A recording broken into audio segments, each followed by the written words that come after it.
এখানে একটা ভেগা 450 একটা পাওয়ার সাপ্লাই দেখতে পাচ্ছেন। এটা হচ্ছে মেইনলি হচ্ছে মেডিকেল ইকুইপমেন্টে ইউজ করা হয়। তো এইটার নষ্ট হয়ে গেছে, তো এইটার একটা সাবস্টিটিউট আমি মেক করছি। এটা যেই রকম ভোল্টেজ শো করে, মানে যেই টাইপের ভোল্টেজ দেয় ঠিক সেটাই এই মেশিনে দিবে আর কি। আমরা ভোল্টেজগুলো দেখি একটু। দেখেন এখানে আপনার 27 ভোল্ট দিচ্ছে, এখানে -27, এখানে 16 ভোল্টেজ, এখানে -16, এখানে হচ্ছে 5 ভোল্ট দিচ্ছে।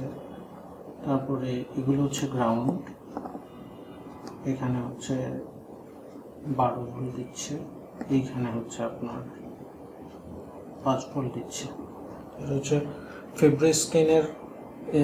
ফেব্রিস্ক্যান যে মেশিনটা আছে মেডিকেলি ইউজ করা হয়, ওইটারই পাওয়ার সাপ্লাই হচ্ছে আপনার ভেগা 450।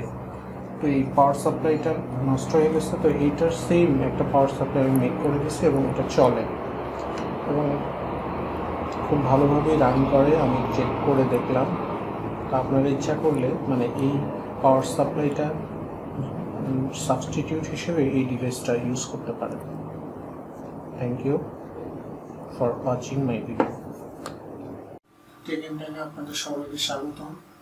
আপনাদের জন্য আরও একটা গুরুত্বপূর্ণ ভিডিও আপলোড করলাম এবং টেক এন্ড টাইমের সাথে আপনারা থেকে আপনারা এই চ্যানেলটিকে সাপোর্ট করবেন এবং আপনাদের জন্য যাতে আরও ভালো ভালো ভিডিও আমরা তৈরি করতে পারি। ধন্যবাদ, ভালো থাকবেন।